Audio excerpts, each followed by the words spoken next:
ਸੰਗਤ ਪਰ ਹੋ ਤਾਰਨ ਕਉ ਗੁਰੂ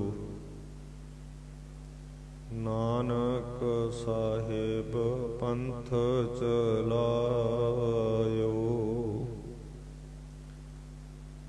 ਆਦ ਨਿਰੰਜਨ ਹੈ ਗੁਰ ਨਾਨਕ ਤਾਰ ਕੇ ਮੂਰਤ ਹੈ ਜਗ ਆਇਓ। ਬਹੁ ਸ਼ਾਸਤਰ ਬਹੁ ਸਿਮਰਤੀ ਪੇਖੇ ਸਰਬ ਟੰਡੋਲ ਪੂਜਸ ਨਾਹੀ ਹਰਿ ਹਰਿ ਨਾਨਕ ਨਾਮ ਅਮੋਲ। ਮੁਖ ਉਚਰੈ ਸ਼ਾਸਤਰ ਖਟ ਪਿੰਗ ਗਿਰਨ ਚੜ ਜਾਏ ਅੰਧ ਲਖੈ ਬਦਰੋ ਸੁਨੈ ਜੋ ਕਾਲ ਕਿਰਪਾ ਕਰਾਏ। ਸੋਈ ਕਰਾਏ ਜੋ ਤੁਧ ਭਾਵੈ ਮੋਹਿ ਸਿਆਣਪ ਕਛੂ ਨ ਆਵੈ। ਹਮ ਬਾਰਕ ਤਉ ਸ਼ਰਨਾਈ ਪ੍ਰਭ ਆਪੇ ਪੈਜ ਰਖਾਈ। ਮੇਰਾ ਮਾਤ ਪਿਤਾ ਹਰ ਰਾਇਆ ਕਰ ਕਿਰਪਾ ਪ੍ਰਤ ਪਾਲਣ ਲਾਗਾ ਕਰੀ ਤੇਰਾ ਕਰਾਇਆ। ਜੇ ਜੰਤ ਤੇਰੇ ਧਾਰੇ ਪ੍ਰਭ ਡੋਰੀ ਹਾਥ ਤੁਮਾਰੇ। ਜੇ ਕਰਾਵੇ ਸੋ ਕਰਨਾ ਨਾਨਕ ਦਾਸ ਤੇਰੀ ਸਰਨਾ। ਏਕ ਓੰਕਾਰ ਸਤਿਗੁਰੂ ਤਿਹ ਪ੍ਰਸਾਦ ਸਚ ਹੋਏ। ਵਾਹਿਗੁਰੂ ਜੀ ਕੀ ਫਤਿਹ ਹੈ। ਬਿਘਨ ਬਿਨਾਸਨ ਸੋਏ। ਏਕ ਓੰਕਾਰ ਸਤਿਗੁਰੂ ਤਿਹ ਪ੍ਰਸਾਦ ਸਚ ਹੋਏ। ਵਾਹਿਗੁਰੂ ਜੀ ਕੀ ਫਤਿਹ ਹੈ। ਬਿਘਨ ਬਿਨਾਸਨ ਸੋਏ। ਸਤਨਾਮ ਕਲਕਾਤੀ ਰਾਜੇ ਕਾਸਾਈ ਧਰਮ ਪੰਖ ਕਰ ਉਡਰਿਆ। ਕੂੜ ਅਮਾਵਸ ਸੱਚ ਚੰਦਰਮਾ ਦਿਸੈ ਨਾਹੀ ਕਹਿ ਚੜਿਆ। ਵਾਹਿਗੁਰੂ ਜੀ ਕਾ ਖਾਲਸਾ ਵਾਹਿਗੁਰੂ ਜੀ ਕੀ ਫਤਿਹ। ਪਰਮ ਸਤਿਕਾਰਯੋਗ ਗੁਰੂ ਖਾਲਸਾ ਸਾਧ ਸੰਗਤ ਪਤਿਤ ਪਾਵਨ ਸ੍ਰੀ ਗੁਰੂ ਗ੍ਰੰਥ ਸਾਹਿਬ ਮਹਾਰਾਜ ਮਹਾਂਪੁਰਖਾਂ ਦੇ ਸਥਾਨ ਤੇ ਨਿਤ ਮਹਾਂਪੁਰਖਾਂ ਦੀ ਯਾਦ ਚ ਲੜੀਵਾਰ ਗੁਰ ਇਤਿਹਾਸ ਆਪਾਂ ਸਰਵਣ ਕਰ ਰਹੇ ਹਾਂ। ਸਤਿਗੁਰੂ ਗੁਰੂ ਨਾਨਕ ਦੇਵ ਮਹਾਰਾਜ ਜੀ ਨੇ ਸਿੱਧਾਂ ਦਾ ਮਾਣ ਭੰਗ ਕੀਤਾ।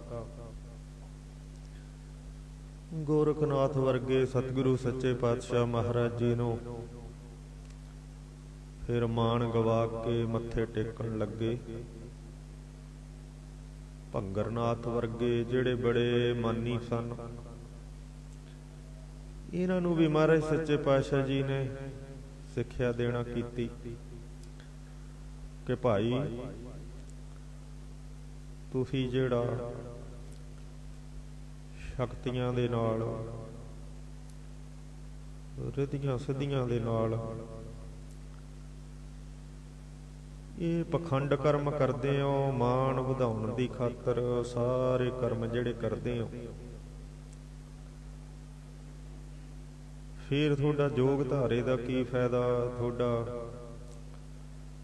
ਤਿਆਗੀ ਹੋਇਆਂ ਦਾ ਕੀ ਫਾਇਦਾ।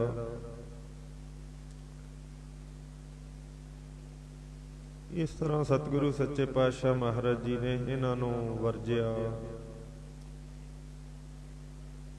ਤੇ ਪਰਮੇਸ਼ਰ ਦੀ ਸੋਝੀ ਦਿੱਤੀ ਕਿ ਤੁਹਾਡੇ ਗੁਰੂ ਕੱਚੇ ਨੇ, ਜਿਹੜੇ ਗੁਰੂਆਂ ਨੇ ਤੁਹਾਨੂੰ ਜਾਂ ਤਾਂ ਸਹੀ ਢੰਗ ਨਾਲ ਦੱਸਿਆ ਨਹੀਂ ਪਰਮੇਸ਼ਰ ਦਾ ਰਾਹ, ਤੇ ਜਾਂ ਫਿਰ ਤੁਸੀਂ ਜਿਸ ਤਰ੍ਹਾਂ ਤੁਹਾਨੂੰ ਦੱਸਿਆ ਗਿਆ ਉਹਦੇ ਵਿੱਚ ਆਪਦੇ ਕੋਲੋਂ ਕੁਝ ਗੱਲਾਂ ਮਿਲਾ ਲਈਆਂ, ਕੁਝ ਕੱਢ ਦਿੱਤੀਆਂ, ਕੁਝ ਪਾ ਲਈਆਂ।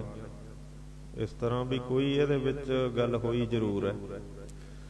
ਜਾਂ ਤਾਂ ਤੁਹਾਨੂੰ ਦੱਸਿਆ ਹੀ ਠੀਕ ਨਹੀਂ, ਤੁਹਾਡੇ ਗੁਰੂ ਠੀਕ ਨਹੀਂ ਮਿਲੇ ਤੁਹਾਨੂੰ, ਜਾਂ ਗੁਰੂਆਂ ਨੇ ਤੁਹਾਨੂੰ ਇਹੋ ਜਿਹਾ ਦੱਸਿਆ ਜਿਹੋ ਜਿਹਾ ਕਰਦੇ ਹੋ, ਤੇ ਜਾਂ ਫਿਰ ਇਹਦੇ ਵਿੱਚ ਤੁਸੀਂ ਕੁਝ ਗੁਰੂਆਂ ਦਾ ਕਿਹਾ ਛੱਡਤਾ, ਕੁਝ ਆਪਦੀ ਜਿਹੜੀ ਮੱਤ ਨੂੰ ਕਹਿੰਦੇ ਮਨ ਮੱਤ ਉਹ ਵਿੱਚ ਰਲਾ ਲਈ।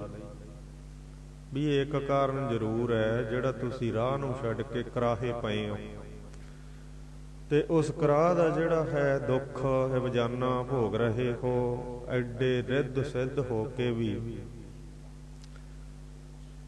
ਐਡੀਆਂ ਸ਼ਕਤੀਆਂ ਦੇ ਮਾਲਕ ਹੋ ਕੇ ਵੀ ਜਿਹੜਾ ਤੁਸੀਂ ਨਾ ਤਾਂ ਸੰਸਾਰ ਸਮਾਜ ਵਾਸਤੇ ਕੁਝ ਕਰ ਸਕਦੇ ਹੋ, ਤੇ ਨਾ ਤੁਸੀਂ ਆਪਣੇ ਵਾਸਤੇ ਕੋਈ ਹਠ ਯੋਗ ਤੋਂ ਬਿਨਾ ਕੋਈ ਤੁਸੀਂ ਖੱਟੀ ਨਹੀਂ ਖੱਟੀ, ਤੇ ਇਸ ਹਠ ਯੋਗ ਦੇ ਨਾਲ ਤੁਸੀਂ ਪ੍ਰਮਾਤਮਾ ਦੇ ਦਰ ਤੇ ਕਬੂਲ ਨਹੀਂ ਹੋ ਸਕਦੇ, ਕਿਉਂਕਿ ਹਠ ਹੰਕਾਰ ਦਾ ਹੀ ਦੂਜਾ ਰੂਪ ਹੈ। ਇਸ ਤਰ੍ਹਾਂ ਸਾਹਿਬ ਗੁਰੂ ਨਾਨਕ ਦੇਵ ਮਹਾਰਾਜ ਜੀ ਨੇ ਇਹਨਾਂ ਜੋਗੀਆਂ, ਨਾਥਾਂ, ਸਿੱਧਾਂ, ਪੀਰਾਂ ਨੂੰ, ਜਿਹੜੇ ਸੰਸਾਰ ਦੇ ਅਗੁਆ ਬਣੇ ਸੀ, ਸੰਸਾਰ ਦੇ ਉਪਦੇਸ਼ਕ ਬਣੇ ਸੀ, ਸੰਸਾਰ ਦੇ ਵਿੱਚ ਆਪਣੇ ਆਪ ਨੂੰ ਕਲਾਵਾਨ ਕਹਾਉਂਦੇ ਸੀ, ਸੰਸਾਰ ਦੇ ਵਿੱਚ ਆਪਣੇ ਆਪ ਨੂੰ ਪੂਜਨੀਏ ਸਮਝਦੇ ਸੀ, ਸੰਸਾਰ 'ਚ ਆਪਣੇ ਆਪ ਨੂੰ ਉੱਚਾ ਮੰਨਦੇ ਸੀ, ਉਹਨਾਂ ਸਾਰਿਆਂ ਨੂੰ ਸੱਚੇ ਪਾਤਸ਼ਾਹ ਮਹਾਰਾਜ ਜੀ ਨੇ ਜਿੱਥੇ ਵੀ ਦਿੱਤੇ ਇਹੋ ਜਿਹੇ ਉਪਦੇਸ਼ ਦਿੱਤੇ। ਫਿਰ ਗੋਰਖ ਨੇ ਗੁਰੂ ਨਾਨਕ ਦੇਵ ਮਹਾਰਾਜ ਜੀ ਨੂੰ ਪੁੱਛਿਆ, ਪੁਨ ਗੋਰਖ ਗੁਰੂ ਸੰਗ ਉਚਾਰਾ, ਕਲੀ ਕਾਲ ਮੈਂ ਕਿਆ ਵਰਤਾਰਾ। ਹੁਣ ਮਹਾਰਾਜ ਸੱਚੇ ਪਾਤਸ਼ਾਹ ਜੀ ਨੇ ਤਾਂ ਵਿਸ਼ਲੇਸ਼ਣ ਕੀਤਾ ਹੋਇਆ ਸੀਗਾ, ਤੇ ਇਹ ਹੋ ਨਹੀਂ ਸਕਦਾ ਕਿ ਉਹਨਾਂ ਲੋਕਾਂ, ਜੋਗੀਆਂ, ਨਾਥਾਂ, ਪੀਰਾਂ, ਸਿੱਧਾਂ ਨੇ ਵਿਸ਼ਲੇਸ਼ਣ ਨਾ ਕੀਤਾ ਹੋਵੇ। ਬਥੇਰਾ ਵਿਸ਼ਲੇਸ਼ਣ ਕੀਤਾ ਹੋਊਗਾ ਉਹਨਾਂ ਨੇ, ਨੀਤੀ ਦਾ, ਧਰਮ ਦਾ, ਸਮਾਜ ਦਾ, ਕਲਾ ਦਾ, ਗਿਆਨ ਦਾ, ਵਿਗਿਆਨ ਦਾ। ਇਸੇ ਕਰਕੇ ਤਾਂ ਉਹਨਾਂ ਦੇ ਕੋਲ ਜਿਹੜੀਆਂ ਰਿੱਧੀਆਂ ਸਿੱਧੀਆਂ ਉਹਨਾਂ ਨੇ ਆਪਣੀ ਬਿਰਤੀ ਦੇ ਵਿੱਚ ਸਮੋ ਲਈਆਂ ਸਨ, ਆਪਦੀ ਬਿਰਤੀ ਦੇ ਨਾਲ। ਇਸੇ ਕਰਕੇ ਤਾਂ ਉਹ ਰਿੱਧੀਆਂ ਸਿੱਧੀਆਂ ਤੱਕ ਪਹੁੰਚ ਗਏ ਸਨ, ਤੇ ਨਹੀਂ ਰਿੱਧੀਆਂ ਸਿੱਧੀਆਂ ਤੱਕ ਵੀ ਪਹੁੰਚਣਾ ਕਿਹੜਾ ਸੌਖਾ ਹੈ। ਹਰ ਕਿਸੇ ਨੂੰ ਥੋੜੀ ਰਿੱਧੀ ਸਿੱਧੀ ਮਿਲ ਜਾਂਦੀ ਹੈ, ਹਰ ਕੋਈ ਰਿੱਧੀ ਸਿੱਧੀ ਵਾਸਤੇ ਥੋੜੀ ਓਨੀ ਪਵਿੱਤਰ ਸਾਧਨਾ ਕਰ ਸਕਦਾ ਹੈ। ਇਸ ਤਰ੍ਹਾਂ ਨਾਲ ਜੋਗੀ ਜਿਹੜੇ ਸਨ ਉਹ ਰਿੱਧੀਆਂ ਸਿੱਧੀਆਂ ਦਾ ਦੁਰਉਪਯੋਗ ਕਰ ਰਹੇ ਸੀ, ਤਾਂ ਸਤਿਗੁਰੂ ਸਾਹਿਬ ਜੀ ਨੇ ਇਹਨਾਂ ਬਾਬਤ ਵੀ ਕਿਹਾ, ਕਿਉਂਕਿ ਬਾਣੀ 'ਚ ਸੱਚੇ ਪਾਤਸ਼ਾਹ ਮਹਾਰਾਜ ਜੀ ਨੇ ਉਸ ਵੇਲੇ ਦੇ 3 ਖਾਸ ਵਰਤਾਰਿਆਂ ਦਾ ਜ਼ਿਕਰ ਇੱਕ ਹੋਰ ਤੁਕ ਦੇ ਵਿੱਚ ਵੀ ਕੀਤਾ ਹੈ। ਸਤਿਗੁਰੂ ਸੱਚੇ ਪਾਤਸ਼ਾਹ ਮਹਾਰਾਜ ਕਹਿੰਦੇ, ਕਾਦੀ ਕੂੜ ਬੋਲ ਮਲ ਖਾਏ, ਕਿ ਦੇਖੋ ਰਾਜਨੀਤਿਕ ਦਸ਼ਾ ਤੇ ਜਿਹੜਾ ਕਾਜੀ ਹੈ ਉਹ ਚੀਫ ਜਸਟਿਸ ਹੈ ਉਸ ਵੇਲੇ ਮੌਕੇ ਦਾ। ਫਤਵਾ ਦੇਣ ਵਾਲਾ ਕੌਣ ਸੀ? ਗੁਰੂ ਨਾਨਕ ਤੋਂ ਲੈ ਕੇ ਜਦੋਂ ਬੋਧੀਆਂ ਦਾ ਪਤਨ ਹੋ ਕੇ ਸ਼ੰਕਰਾਚਾਰੀਆ ਦੇ ਧਰਮ ਦਾ ਪਤਨ ਹੋ ਗਿਆ ਸੀ 12ਵੀਂ ਸਦੀ 'ਚ, 11ਵੀਂ ਸਦੀ 'ਚ, ਉੱਥੋਂ ਤੋਂ ਲਾ ਫਿਰ ਕਾਜੀ ਹੋਈ ਚੀਫ ਜਸਟਿਸ ਰਹੇ ਸਨ। 17ਵੀਂ 18ਵੀਂ ਸਦੀ ਤੱਕ ਕਾਜੀ ਹੀ ਦੇਸ਼ ਦੇ ਜੱਜ ਰਹੇ ਸਨ। ਤਾਂ ਉਹਦੇ ਬਾਬਤ ਗੁਰੂ ਨਾਨਕ ਦੇਵ ਮਹਾਰਾਜ ਜੀ ਨੇ ਕਹਿਣਾ ਕੀਤਾ ਵੀ ਕਾਦੀ ਕੂੜ ਬੋਲ ਮਲ ਖਾਏ। ਜਿਹੜੇ ਕਾਜੀ ਨੇ, ਇਹ ਜਿਹੜੇ ਜੱਜ ਨੇ ਬਣੇ ਹੋਏ, ਇਹ ਝੂਠ ਬੋਲਦੇ ਆ ਤੇ ਮਲ ਨਾਮ ਗੰਦਾ ਖਾਂਦੇ ਆ। ਝੂਠ ਬੋਲਣਾ ਗੰਦਾ ਖਾਣ ਸਮਾਨ ਹੈ। ਝੂਠ ਬੋਲਦੇ ਆ ਜਿਹੜੇ ਦੇਸ਼ ਦੀਆਂ ਅਦਾਲਤਾਂ ਦੇ ਜੱਜ ਨੇ। ਨਿਆਂ ਹੈ ਨਹੀਂ ਇਹਨਾਂ ਦੇ ਕੋਲ। ਜਿਵੇਂ ਸੈਂਟਰ ਦੇ ਵਿੱਚ ਬੈਠੇ ਹੋਏ ਚੰਦ ਬੰਦੇ ਇਹਨਾਂ ਨੂੰ ਕਹਿੰਦੇ ਆ, ਉਵੇਂ ਇਹ ਚੱਲਦੇ ਆ। ਨਹੀਂ ਤਾਂ ਉਹਨਾਂ ਨੂੰ ਫਾਹੇ ਕਿਉਂ ਨਹੀਂ ਲਾ ਦਿੰਦੇ? ਜਿਹੜੇ ਸੈਂਟਰ ਦੇ ਵਿੱਚ ਬੈਠੇ ਆ ਉਹਨਾਂ ਨੂੰ ਫਾਹੇ ਕਿਉਂ? ਜੇ ਨਿਆਂ ਹੋਵੇ ਤਾਂ ਉਹਨਾਂ ਨੂੰ ਫਾਹੇ ਲਾਉਣ ਪਹਿਲਾਂ, ਪਰ ਉਹਨਾਂ ਦੇ ਤਾਂ ਇਸ਼ਾਰੇ ਤੇ ਚੱਲਦੇ ਆ। ਤਾਂ ਇਸ ਤਰ੍ਹਾਂ ਉਸ ਵੇਲੇ ਵੀ ਸਤਿਗੁਰੂ ਸੱਚੇ ਪਾਤਸ਼ਾਹ ਮਹਾਰਾਜ ਕਹਿੰਦੇ ਇਹ ਇਹਨਾਂ ਨੂੰ ਪਿਰਤੀ ਪਈ ਹੋਈ ਹੈ। ਜਿਹੜੇ ਸੰਸਾਰ ਦਾ ਨਿਆਂ ਕਰਨ ਵਾਲੇ ਚੀਫ ਜਸਟਿਸ ਲੋਕ ਨੇ ਨਾ, ਦੇਸ਼ ਦੀਆਂ ਅਦਾਲਤਾਂ ਦੇ ਨਿਆਇਧੀਸ਼ ਤੇ ਨਿਆਇ ਮੂਰਤੀ ਬਣੇ ਹੋਏ ਨੇ, ਭਾਵੇਂ ਉਹ ਪੰਡਤ ਦੇ ਰੂਪ 'ਚ ਹੋਣ, ਭਾਵੇਂ ਉਹ ਕਾਜੀ ਦੇ ਰੂਪ 'ਚ ਹੋਣ, ਤੇ ਭਾਵੇਂ ਉਹ ਕਿਸੇ ਬੋਧੀ ਦੇ ਰੂਪ 'ਚ ਹੋਣ, ਤੇ ਭਾਵੇਂ ਉਹ ਕਿਸੇ ਸਿੱਖ ਦੇ ਰੂਪ 'ਚ ਹੋਣ। ਆ ਸਿੱਖ ਦੇ ਰੂਪ 'ਚ ਵੀ ਬਥੇਰੇ ਰਹਿ ਲਏ ਗਿਆਨੀ ਜਾਲ ਸਿੰਘ ਵਰਗੇ, ਪਰ ਕੱਖ ਨਹੀਂ ਹੋਇਆ ਉਹਨਾਂ ਤੋਂ, ਕੱਖ ਨਹੀਂ ਹੋਇਆ।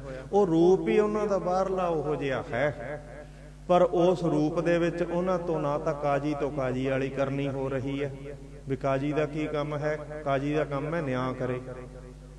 ਚੀਫ ਜਸਟਿਸ ਦਾ ਕੰਮ ਹੈ ਨਿਆਂ ਕਰੇ, ਵਿਚਾਰ ਕਰੇ। ਉਹਨੂੰ ਐਡਾ ਵੱਡਾ ਦਿਮਾਗ ਦਿੱਤਾ, ਐਡੀ ਵੱਡੀ ਬੁੱਧੀ ਦਿੱਤੀ, ਅਕਲ ਦਿੱਤੀ, ਇੰਨੀ ਪੜ੍ਹਾਈ ਦਿੱਤੀ, ਫਿਰ ਵੀ ਸਭ ਕੁਝ ਕਰਕੇ ਉਹ ਝੂਠ ਬੋਲ ਰਿਹਾ, ਉਹ ਮੈਲ ਖਾ ਰਿਹਾ, ਉਹ ਨਿਆਂ ਕਰ ਰਿਹਾ, ਉਹ ਰਿਸ਼ਵਤਚਾਰੀ, ਉਹ ਭ੍ਰਿਸ਼ਟਾਚਾਰੀ। ਇਹ ਸਾਰੇ ਦੋਸ਼ ਉਸ ਨਿਆਇਧੀਸ਼ ਨਿਆਏ ਮੂਰਤੀ ਦੇ ਵਿੱਚ ਪਏ ਹੋਏ ਨੇ ਕਲਯੁਗ ਦੇ ਵਿੱਚ। ਸੱਚੇ ਪਾਤਸ਼ਾਹ ਮਹਾਰਾਜ ਕਹਿੰਦੇ ਕਾਜੀ ਕੂੜ ਬੋਲ ਮਲ ਖਾਏ। ਤੇ ਜਿਹੜਾ ਬਾਹਮਣ ਹੈ ਉਹਦਾ ਵੀ ਕਹਿੰਦੇ ਕਿੱਤਾ ਚੰਗਾ ਨਹੀਂ ਹੈ। ਬਾਹਮਣ ਨਹਾਵੇ ਜੀਆਂ ਘਾਏ।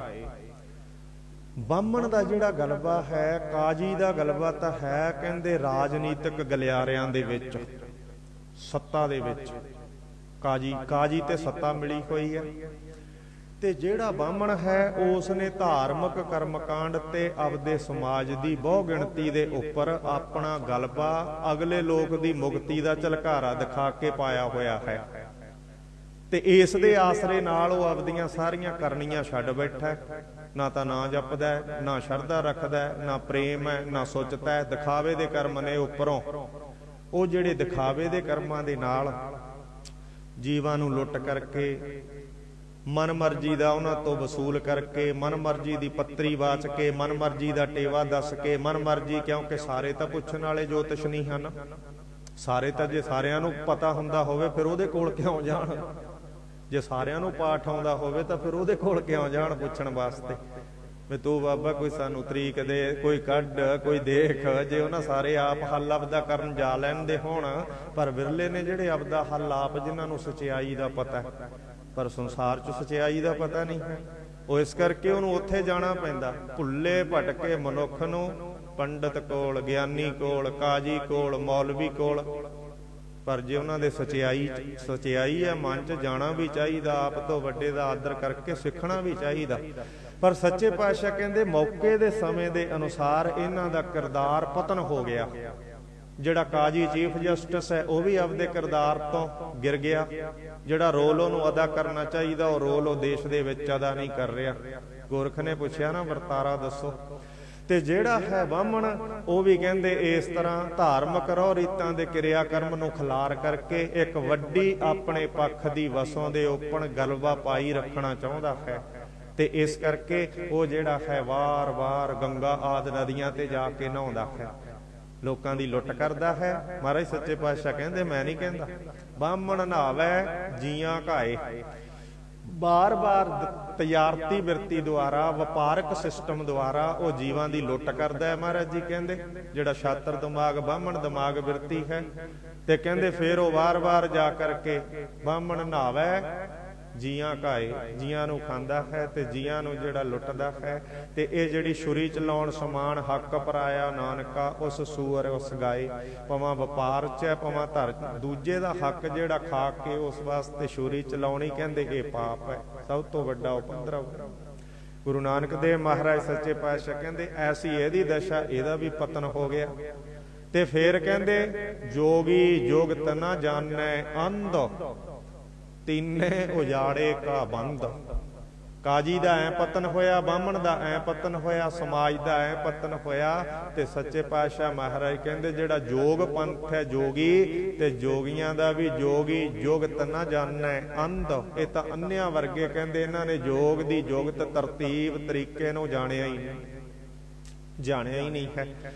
ਆਖਰਕਾਰ ਕਿੰਨੇ ਕੁ ਲੋਕ ਜਿਹੜੇ ਕੰਨਾਂ 'ਚ ਮੁੰਦਰਾਂ ਪਾ ਕੇ, ਕੰਨ ਪੜਵਾ ਕੇ, ਪਿੰਡੇ ਤੇ ਰਾਖ ਮਲ ਕੇ, ਹੱਥਾਂ ਦੇ ਵਿੱਚ ਬਰਾਗਣਾ, ਚਿਮਟੇ ਤੇ ਕਮੰਡਲ ਫੜ ਕੇ ਸਾਧੂ ਹੋ ਜਾਣਗੇ? ਲੱਖ, 2 ਲੱਖ, 10 ਕਰੋੜ ਲੋਕ ਤਾਂ ਦੇਸ਼ ਦੇ ਵਿੱਚ ਪਹਿਲਾਂ ਹੀ ਸਾਧੂ ਹੋਏ ਬੈਠੇ ਆ। 10 ਕਰੋੜ ਲੋਕ ਜਿਹੜੇ ਦੇਸ਼ ਦੇ ਵਿੱਚ ਨੇ ਉਹ ਕੁਛ ਨਹੀਂ ਕਰਦੇ, ਸਾਧੂ ਦੇ ਨਾਂ ਤੇ ਹੀ ਚੱਲਦਾ ਕੰਮ। 10 ਕਰੋੜ। ਤੇ ਹੁਣ ਦੇਖੋ ਤੁਸੀਂ, 10 ਕਰੋੜ ਲੋਕ ਜਿੱਥੇ ਸਾਧੂ ਨੇ ਉੱਥੇ 98% ਭ੍ਰਿਸ਼ਟਾਚਾਰ ਹੈ। 10 ਕਰੋੜ ਲੋਕ ਸਾਧੂ ਬੈਠੇ ਹੋਣ ਤੇ 98% ਭ੍ਰਿਸ਼ਟਾਚਾਰ। ਸਾਡਾ ਦੇਸ਼ ਦਰਖਤਾਂ ਨੂੰ ਪੂਜਦਾ, ਇਹਨੇ ਦਰਖਤਾਂ ਦੇ ਆਹੂ ਲਾਤੇ, ਦਰਖਤ ਇੱਕ ਨਹੀਂ ਛੱਡਿਆ। ਪਿੱਪਲ ਨੂੰ ਪੂਜਣਗੇ, ਨਿੰਮ ਨੂੰ ਪੂਜਣਗੇ, ਦਰਖਤ ਇੱਕ ਨਹੀਂ ਛੱਡਿਆ। ਸਾਡਾ ਦੇਸ਼ ਪਾਣੀਆਂ ਨਦੀਆਂ ਨੂੰ ਪੂਜਦਾ, ਕਿਸੇ ਨਦੀ ਦੇ ਵਿੱਚ ਇਹਨੇ ਪਾਣੀ ਸਾਫ਼ ਨਹੀਂ ਛੱਡਿਆ। ਸਾਡਾ ਦੇਸ਼ ਗਊ ਨੂੰ ਪੂਜਦਾ ਹੈ, ਗਾਂ ਦੀ ਦੁਰਦਸ਼ਾ ਦੇਖ ਲਓ ਇਹਨੇ ਕੀ ਕੀਤੀ ਹੈ। ਸਾਡਾ ਦੇਸ਼ ਕਹਿੰਦਾ ਮਾਂ ਤੋਂ ਵੱਡਾ ਕੋਈ ਰੁਤਬਾ ਨਹੀਂ, ਮਾਵਾਂ ਨੂੰ ਘਰੋਂ ਕੱਢ ਕੇ ਬਿਰਧ ਆਸ਼ਰਮਾਂ 'ਚ ਜਾ ਕੇ ਬਿਠਾਉਣ ਡਏ ਆ। ਤੇ ਆਪਾਂ ਕਹਿੰਦੇ ਅਜੇ ਵੀ ਇਹ ਦੇਵਤਿਆਂ ਦਾ ਦੇਸ਼ ਹੈ, ਸਵਾਮੀਆਂ ਦਾ ਦੇਸ਼ ਹੈ, ਸੰਤਾਂ ਦਾ ਦੇਸ਼ ਹੈ, ਇਹ ਗੁਰੂਆਂ ਪੀਰਾਂ ਦਾ ਦੇਸ਼ ਹੈ। ਪਰ ਉਹ ਜਿਹੜਾ ਸਿਧਾਂਤ ਕਹਿੰਦੇ ਨੇ ਉਹਦੇ ਅਨੁਕੂਲ ਨਾ ਤਾਂ ਸਾਡੀ ਰਾਜਨੀਤਿਕ ਦਸ਼ਾ ਹੈ, ਨਾ ਸਾਡੀ ਉਹਦੇ ਅਧੀਨ ਅਨੁਕੂਲ ਧਾਰਮਿਕ ਦਸ਼ਾ ਹੈ, ਨਾ ਸਮਾਜਿਕ ਦਸ਼ਾ, ਨਾ ਸਿੱਖਿਅਕ ਦਸ਼ਾ ਹੈ, ਨਾ ਕਿਸੇ ਕਲਚਰ ਤੇ ਨਾ ਕਿਸੇ ਗਿਆਨ ਕਲਾ ਦੀ ਜਿਹੜਾ ਮਿਆਰ ਉਹਦੇ ਬਰਾਬਰ ਨਹੀਂ ਹੈ। ਮਿਆਰ ਇੰਨਾ ਪਤਨ ਹੋ ਗਿਆ, ਸੱਚੇ ਪਾਤਸ਼ਾਹ ਮਹਾਰਾਜ ਜੀ ਨੂੰ ਕਹਿਣਾ ਪਿਆ ਕਿ ਜੋਗੀ ਵੀ ਉਜਾੜੇ ਦੇ ਬੰਧਨ ਦੇ ਵਿੱਚ ਦੇਸ਼ ਦੇ ਵਾਸਤੇ ਪਏ ਹੋਏ ਨੇ। ਜੇ ਐ ਗਿਣਤੀ ਵੱਧਦੀ ਜਾਊ ਸਾਧੂ ਤਾਂ ਸਾਰਾ ਦੇਸ਼ ਹੀ ਸਾਧੂ ਹੋ ਜਾਊਗਾ। ਦਿਖਾਵੇ ਦੇ ਸਾਧੂਆਂ ਤੋਂ ਕੀ ਲੈਣਾ? ਕਹਿਣ ਤੋਂ ਭਾਵ ਹੈ ਜੇ ਦਿਖਾਵੇ ਦੇ ਜੇ ਸਾਰਾ ਦੇਸ਼ ਹੀ ਠੱਗ ਹੋ ਗਿਆ ਤੇ ਸਾਰਾ ਦੇਸ਼ ਹੀ ਠੱਗਾਂ ਦਾ ਹੋ ਗਿਆ, ਭ੍ਰਿਸ਼ਟਾਚਾਰੀਆਂ ਦਾ ਹੋ ਗਿਆ। ਹੁਣ ਕਿਹੜਾ ਪਤਾ ਲੱਗੂ ਵੀ ਸਾਧੂ ਹੈ ਤੇ ਇਹ ਅਸਾਧੂ ਹੈ? ਕਿਵੇਂ ਜਾ ਕੇ ਉਹਦੇ ਕੋਲ ਕਿਹੜਾ ਪੈਰਾਮੀਟਰ ਹੈ ਕਿ ਜਾ ਕੇ ਪਤਾ ਕਰੂਗਾ?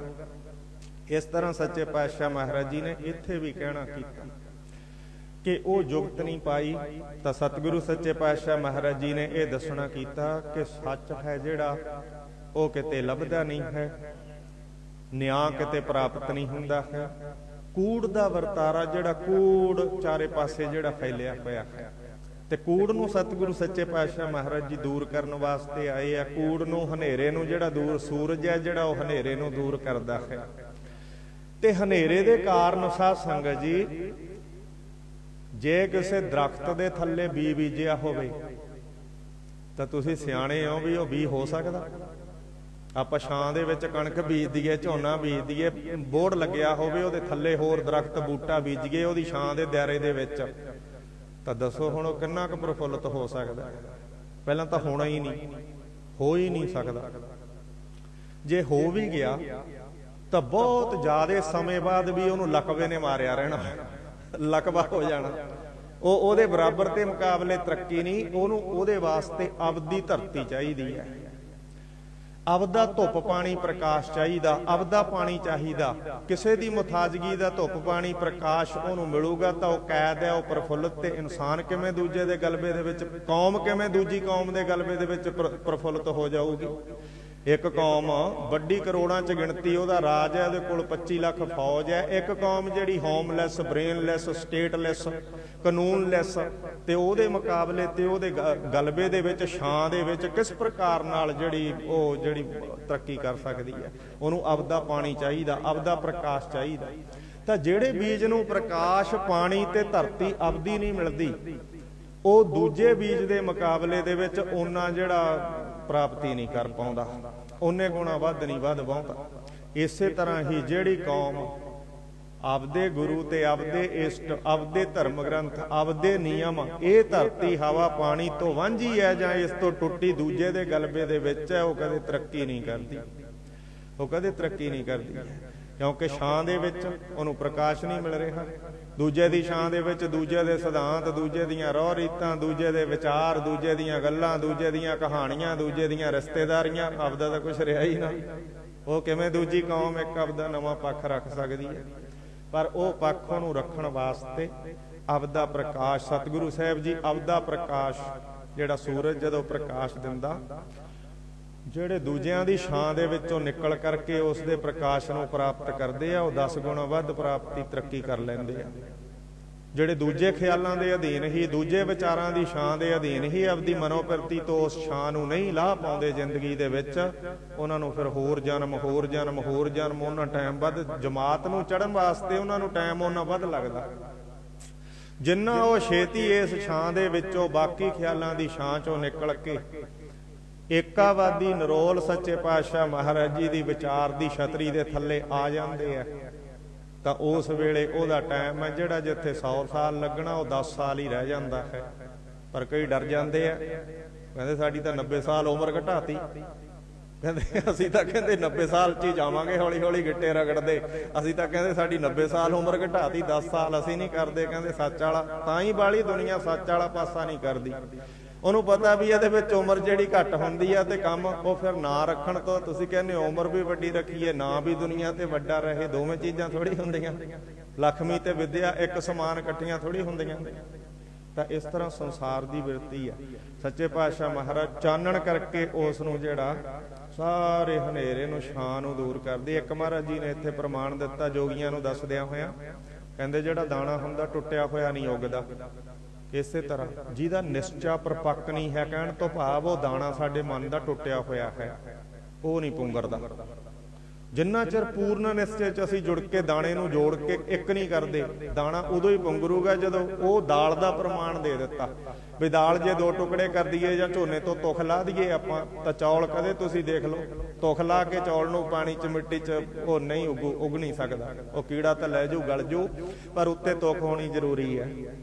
ਇਸੇ ਤਰ੍ਹਾਂ ਕਿਸੇ ਮਰਿਆਦਾ ਦੀ ਤੁਖਤਾ ਹੋਵੇ, ਜੇ ਕਿਸੇ ਮਰਿਆਦਾ ਦੀ ਤੁਖ ਹੀ ਨਹੀਂ ਬੀਜ ਦੇ ਉੱਪਰ, ਆਪਣੇ ਆਪ 'ਚ ਹੀ ਬਣਿਆ ਫਿਰਦਾ, ਤਾਂ ਫੇਰ ਉਹ ਕਹਿੰਦੇ ਕਦੇ ਵੀ ਬੀ ਆ ਜਿਹੜਾ ਤੁਖ ਤੋਂ ਬਗੈਰ ਪ੍ਰਫੁੱਲਤ ਨਹੀਂ ਹੁੰਦਾ। ਇਸ ਕਰਕੇ ਉਹਦੇ ਸਿਧਾਂਤ ਦੇ ਅਧੀਨ ਆਉਣਾ ਜਿਹੜਾ ਜ਼ਰੂਰੀ ਹੈ। ਦੂਜਾ ਪ੍ਰਮਾਣ ਮਹਾਰਾਜ ਜੀ ਨੇ ਕੱਪੜੇ ਦੀ ਰੰਗਾਈ ਦਾ ਦਿੱਤਾ। ਉੱਥੇ 2 ਗੱਲਾਂ ਕਹੀਆਂ ਕਿ ਇੱਕ ਕਸੁੰਬੜਾ ਰੰਗ, ਇੱਕ ਮਜੀਠਾ। ਤੁਹਾਨੂੰ ਸਾਰਿਆਂ ਨੂੰ ਪਤਾ, ਜਾਂ ਕਹੀਏ ਕਿ ਇੱਕ ਕੱਚਾ ਇੱਕ ਪੱਕਾ।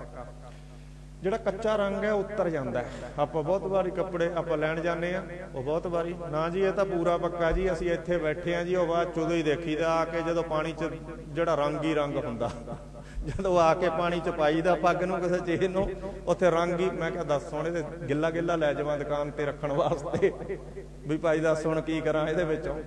ਉਹ ਪਰ ਰੰਗ ਜਿਹੜਾ ਪੱਕਾ ਹੁੰਦਾ ਉਹ 100 ਵਾਰ ਤੇ ਧੋਣ ਤੇ ਵੀ ਜਿਹੜਾ ਵਿੱਚੋਂ ਨਿਕਲਦਾ ਨਹੀਂ ਹੈ। ਪਰ ਰੰਗ ਨੂੰ ਦੇਣ ਵਾਸਤੇ ਪਹਿਲਾਂ ਤਾਂ ਕਹਿੰਦੇ ਉਹਨੂੰ ਖੁੰਬ ਚੜਾਇਆ ਜਾਂਦਾ ਹੈ। ਖੁੰਬ ਚੜਾਉਣ ਤੋਂ ਭਾਵ ਹੈ ਕਿ ਉਹਨੂੰ ਜਿਹੜਾ ਫਟਕੜੀ ਦੇ ਪਾਣੀ ਦੇ ਵਿੱਚ ਭਿਓਇਆ ਜਾਂਦਾ ਹੈ, ਜਿਹਦੇ ਨਾਲ ਉਹਦੇ ਤੰਦਾਂ ਦੇ ਵਿੱਚੋਂ ਮੈਲ ਨਿਕਲ ਜਾਵੇ।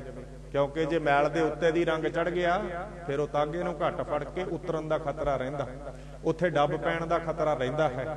ਉਹ ਡੱਬ ਪੈਣ ਦੇ ਖਤਰੇ ਨੂੰ ਖਤਮ ਕਰਨ ਵਾਸਤੇ ਜਿਹੜਾ ਫਟਕੜੀ ਦੇ ਪਾਣੀ ਦਾ ਖੁੰਬ, ਤੇ ਫੇਰ ਕਹਿੰਦੇ ਉਹਨੂੰ ਰੰਗ ਕਰਕੇ ਪਾ ਨੀਲ, ਥੋੜਾ ਜਿਹਾ ਨੀਲ ਪਾ ਕਰਕੇ, ਤੇ ਫੇਰ ਕਹਿੰਦੇ ਖਾਰ ਦੇ ਪਾਣੀ ਦੀ ਭਾਫ ਦੇਣੀ ਕਿ ਰੰਗ ਪੂਰੀ ਮਜ਼ਬੂਤੀ ਦੇ ਨਾਲ।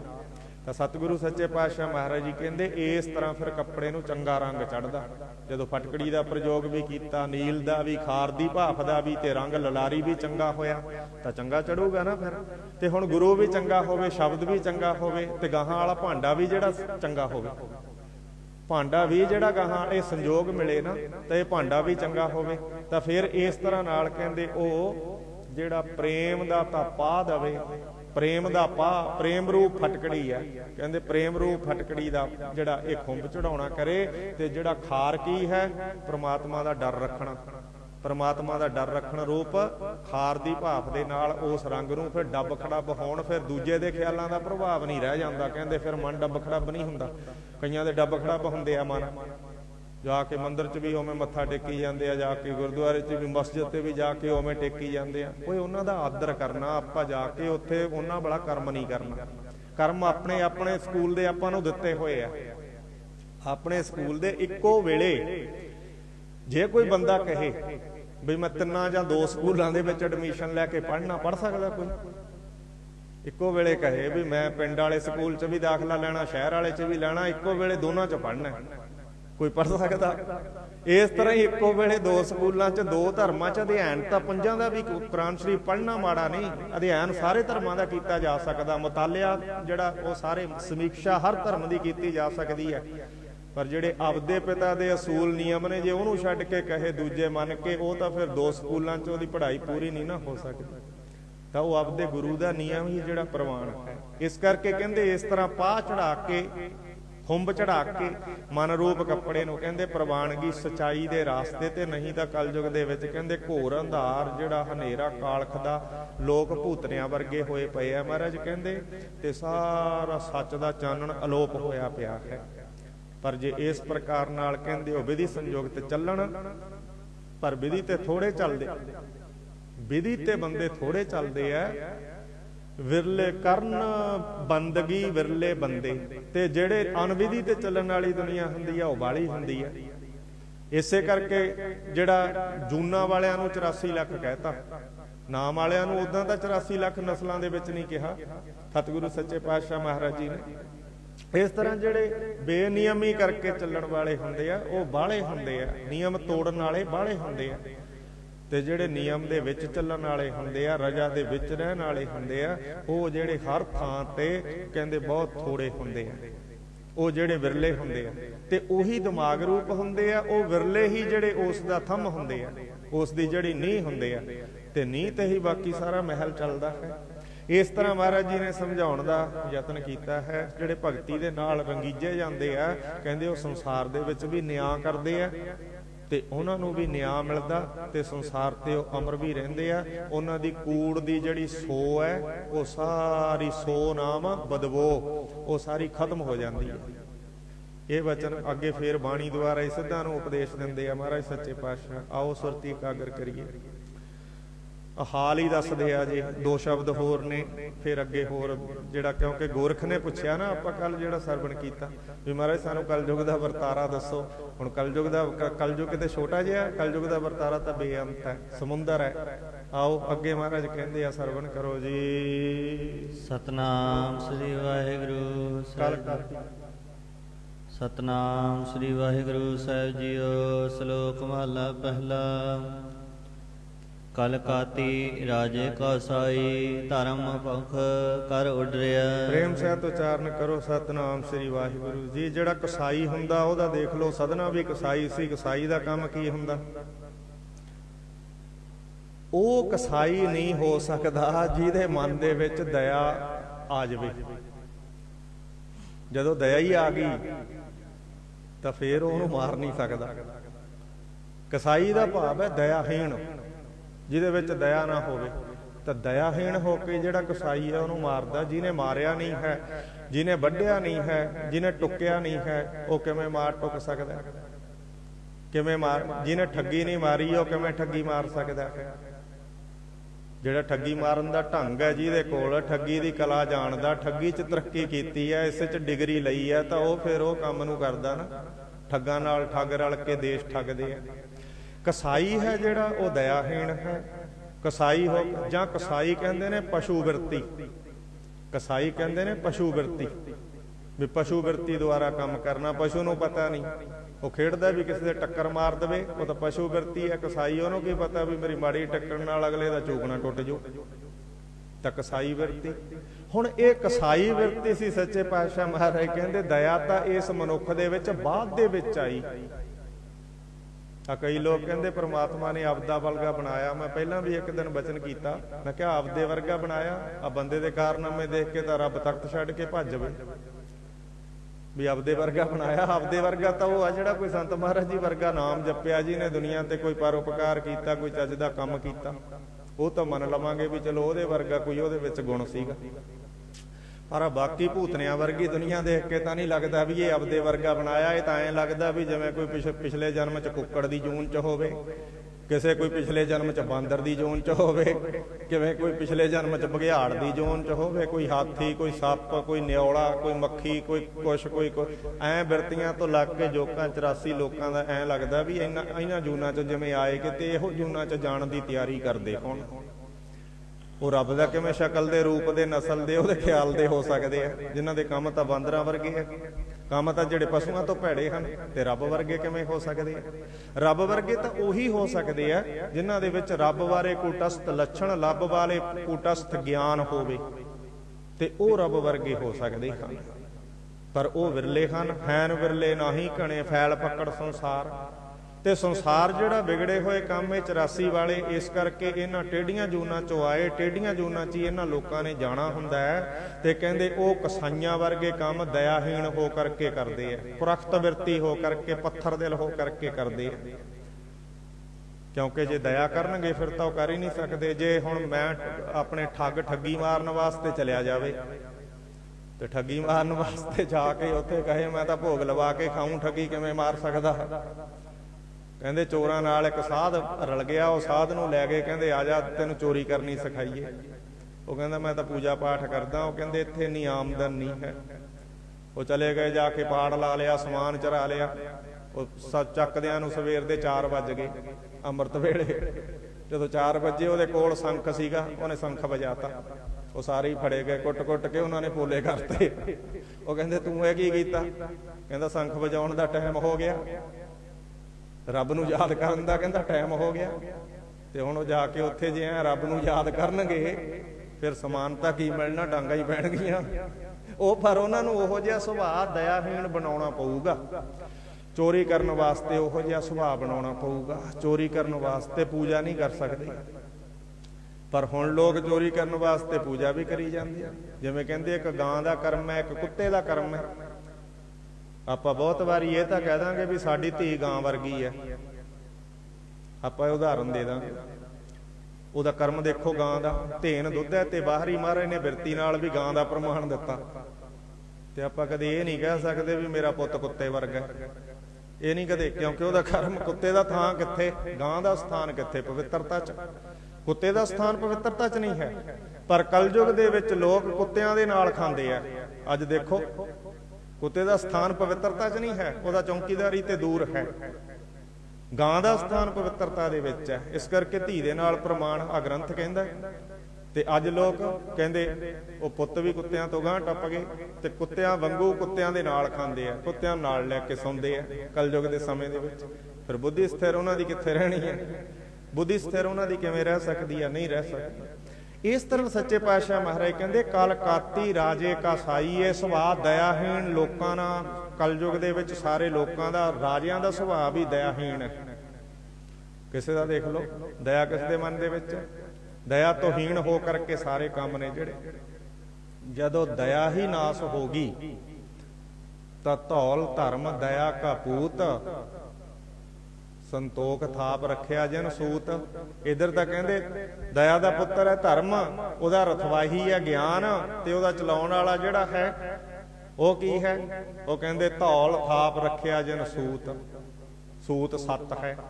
ਤੇ ਉਧਰ ਕਹਿੰਦੇ ਕਲਯੁਗ ਰਥ ਅਗਨ ਕਾ, ਕੂੜ ਅੱਗੇ ਰਥਵਾਹੋ। ਉਹ ਰਾਜਿਆਂ ਦਾ ਰਥ ਹੈ ਜਿਹੜਾ, ਉਹ ਕਲਯੁਗ ਦਾ ਅੱਗ ਦਾ ਹੈ ਤੇ ਉਹਦਾ ਕੂੜ ਰਥਵਾਹੀ ਬਣਿਆ ਹੋਇਆ ਹੈ।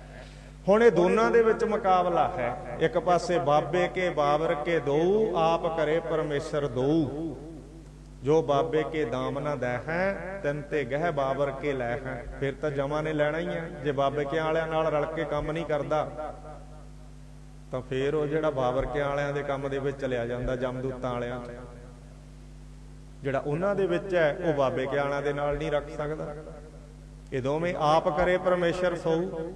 ਇਸ ਤਰ੍ਹਾਂ ਕਹਿੰਦੇ ਇਹ ਬਣਾਉਣਾ ਕੀਤੇ ਆ। ਕਲਯੁਗ ਦੇ ਵਿੱਚ ਹਾਲ ਇਹ ਵਰਤਾਰਾ ਹੈ ਕਿ ਜਿਹੜਾ ਦਇਆਹੀਣ ਹੋਣ ਕਰਕੇ ਧੌਲ ਧਰਮ ਦਇਆ ਕਾ ਪੂਤ, ਸੰਤੋਖ ਇਹਦਾ ਰਥਵਾਹੀ ਹੈ। ਸੰਤੋਖ ਥਾਪ ਰੱਖਿਆ ਜਨ ਸੂਤ, ਸੰਤੋਖ ਹੈ।